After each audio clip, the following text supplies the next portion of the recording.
enough in my past to be ashamed of. Some decisions I wish I hadn't made. Some stuff I wish I could go back and fix. Some things I wish I could unsay. Some words I wish I could put back in my mouth. Some actions I wish I had never taken, but they're in my past. And I'm not going to let you hold up my past as a mirror when God wants me to use it as a window. When you're in that darkness, you want to sit there and wait for the light to come. But you can't wait. The only way out is to step forward, to face your fears, to become your own light. There's going to be a lot of times y'all about to fail. We are all a work in progress. But in that moment, I want you to remember the power of you. What you have and who you are is enough. Live like a warrior. And warriors are always in fight mode.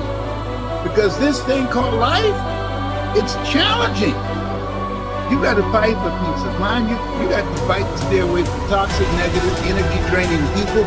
You got to fight to put all your efforts and energy into things that's productive and purposeful. You can train yourself. You can condition yourself that this is my moment. This is my time. This is my Super Bowl. There will be no commercial breaks. This is my stuff. So it's really about you being in the state where you execute. Knowledge is not power, it's total BS. Knowledge is potential power. Execution trumps knowledge every day of the week, and so my life is how do you get yourself to execute? And execution comes from learning to put yourself in that right state every day. You want to become a diamond.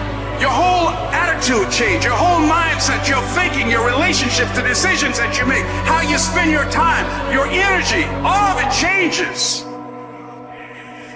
You're going to determine the outcome of your life. You're going to determine whether or not your life is exciting or whether or not it's boring. You determine that. And those people who know that, they move with a sense of urgency. They move with purpose and direction. They work it, they manage their time effectively. And it is work to maintain the discipline. That's what it is, work. So work through the weakness, fight through the temptation, hold the line. It is not easy, but it is worth it. Yes, because discipline equals freedom.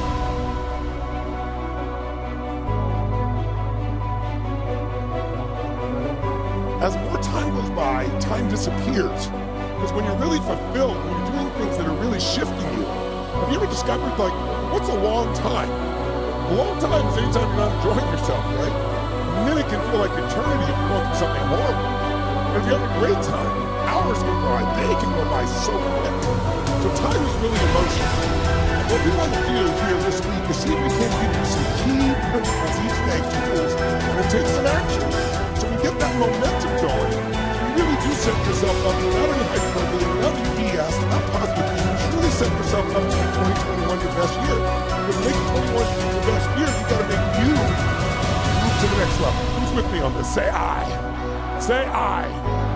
So in order to do that, we kind of identify it. So yesterday, we started with just understanding that we really got to take control of our own minds. That yes, some of what you experienced in the past world is kind of over. Something new is available. But you can't move on and build something new and create until you kind of let go of some of what you've been hanging on to, your expectations. Even if it's unjust, even if it's unfair, eventually we got to let go or we're the prisoner. So we walked through those 5 stages, if you recall, that people go through. That shock, that anger, or that sense of fear or loss, that trying to sort of negotiate, so to speak, to make things happen. Eventually, a lot of sadness, eventually some acceptance of what has been. But as we said, we want to create now. That's what this is all about. And creating a way to not just get back to where you were, but get to a place that's even better. As I said always, the greatest story of humanity is always the comeback, isn't it? You want to root for that person. It's the Rocky story, right? It's the people that get knocked down. We all get knocked down. We all get taken to our knees. COVID's done now, or at least our reactions to COVID done now. So it's not where you go, it's what do you do when that happens. Can anybody do well when life is going your way? Can you do well? Can you find a way to do well when it's going against you? So yesterday we talked just a little bit about problems or gifts. It doesn't always look like it. If you recall, we chatted about there are times in your life when you've had some horrible things happen. If you look back 3, 4, 5 years later, you go, don't want to have to go through it again? Or anybody else I cared to? Well, I see why it happened. It made me stronger, it made me care more, it made something shifted. Or it gave me lessons that allow me to succeed today. Let me talk to you a little bit to give you a sense about what are the things that are really controlling us, those invisible forces we talk about, those emotions. We have an emotional home that literally you find a way to get back to it. If our home is not so nice, you get back to it. Or no, since home is beautiful, we get back to it mentally and emotionally. So today, we want to show you what controls that emotional home. And it's this term called identity. Identity. And it's a similar theme. Yesterday, I saw many of you going back online. Thank you for doing it, sharing your old story, your new story, what you're going to do in 2021, because you need that clarity. Without a vision, people perish. It says in a very good book. And the bottom line is we need that vision. We're stressed out. So many people have no vision for where we're going. If your vision is just get back to work, that's not much of a vision. You got to say, how do we make it even better? But to do that, it's going to require a different you than the one might be overwhelmed or stressed. And that's why we walked you a little bit through the warrior and the lover and the magician and the king or queen or the sovereign. How many of you got a lot out of yesterday and it's still with you today? You're going to build on it here. Say, I. Awesome. So today, when we talk about identity, what are we really talking about? Please jot this down as a phrase. A long phrase, but jot it down because it's critical. When I started working with people, I started studying every tool I could find that could help people change quickly. And it wasn't because I was an intellectual. I wanted to change me. You know, I was in high school, I loved people, but I wasn't the most popular kid in school. In fact, the most popular kid in school treated me and my friends like dirt, like trash. It was mean as hell. I thought, how can they be popular? And it made me want to understand human psychology, what drives people and where they are. Plus, I was fat and short. I was 5'1". And so I had to figure out what to do to turn myself around. So I wanted to learn every tool. A lot of things I did gave me a change for a short term, but then I go back. Who's experienced this? Either like with your weight, or your finances start to make money and drops back, or a relationship, right? And it's like it would piss me off. I get mad at myself. You know, I know many of you do this because it's human nature.